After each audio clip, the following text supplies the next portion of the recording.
the motion. I beg to move that this House has considered gambling advertising in sport. Well, a couple of weeks ago we debated in here affordability checks in gambling, and the government benches were rammed with people who seemed to have racecourses in their constituency. They didn't understand that affordability checks didn't apply on course. I'm not sure where they are today. Did somebody say Cheltenham?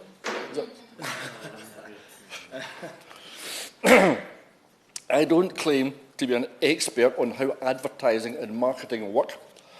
Like most people, I'm exposed to adverts on TV, on billboards, on the internet, and I wonder, does associating a puppy dog with a certain brand of toilet paper make me more likely to buy that brand? Do pictures of a car racing through stunning mountain scenery or the unusually empty city centre streets increase the chances of me buying that particular car? Do adverts offering me free bets or extra spins make it more likely that I will gamble? And I presume most people believe we are impervious to such obvious and sometimes clumsy attempts at selling. And then I take a step back, and particularly obvious during an election year, and I can see that I'm also guilty of this. I'm trying to get re-elected, and I promote myself and I brand and the brand that I represent through advertising.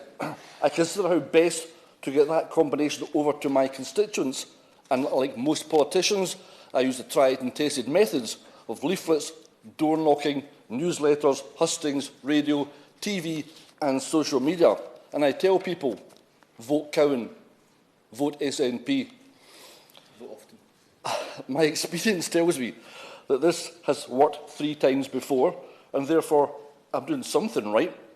The gambling industry are simply doing the same thing, but their income is vast, so they spend huge sums of money, £1.5 billion a year, to achieve a far greater reach than any parliamentarian can, and we're all exposed to it. If I see a letterbox that says no leaflets, then I don't post one. Unfortunately, the gambling industry is less selective, and by placing adverts in and around sporting arenas, putting them on the players and around the pitch, they remove the opportunity for fans to decline the offer of being advertised to. Despite the Advertising Standards Authority and Committee of Advertising Practice, the gambling industry continue to stretch the rules. 3,500 gambling logos visible during a single English Premier League game in plain sight for anyone to see. Only 7% of those were front of shirt. Therefore, the impending change to front of shirt adverts means nothing, and the gambling industry know it. It was proposed that gambling advert-free family areas and football grounds could be established, but 1 year on, nothing has changed. And when it comes to advertising to children, Bet365, Ladbrokes, MRQ and Lights Camera Bingo all broke the rules.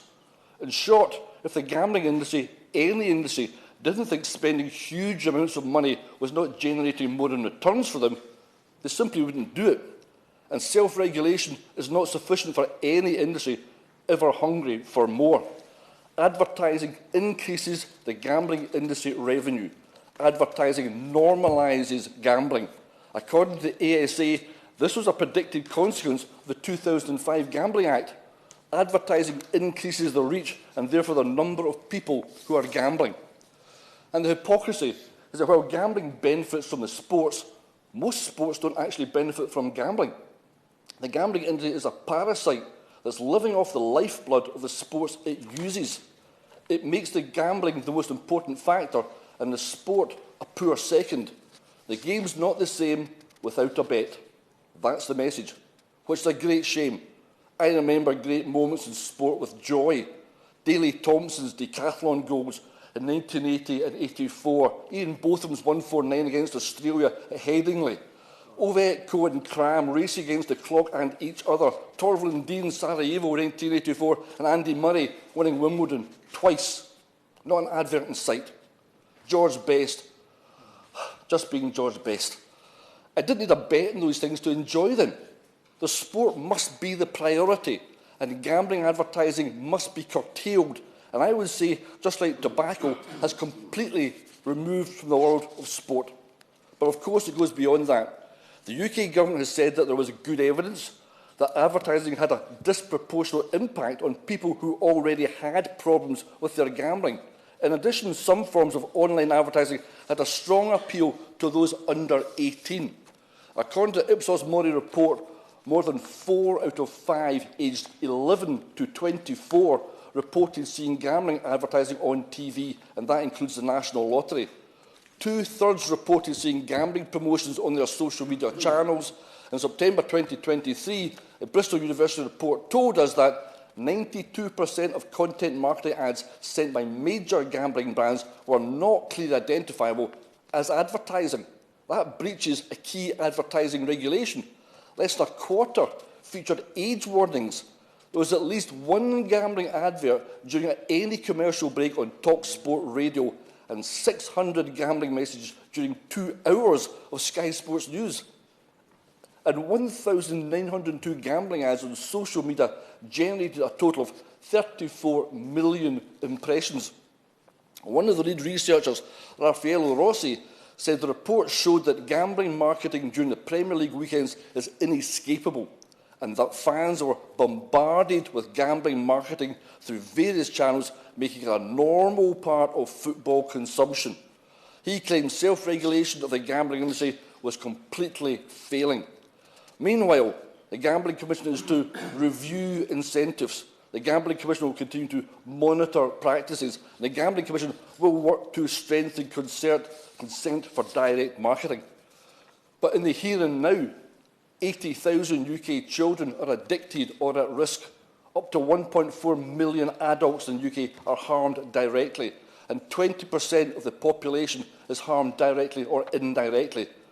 There are between 117 and 496 gambling suicides in England every year. The time to review and monitor has passed. We need to understand the nature of addiction and see it as a health issue. We need to slow down gambling, build in cooling-off periods, give people space and time to consider their actions and the outcomes. Advertising does the opposite of those. It pushes, it cajoles, it encourages. And finally, Mr. Chope, we need to respect the fact that some people may be triggered by adverts. We need to protect our children. And no one is asking anyone to make some sacrifice for this. We aren't asking the government to dip into its pocket. We can ban gambling advertising, and we should be doing it now.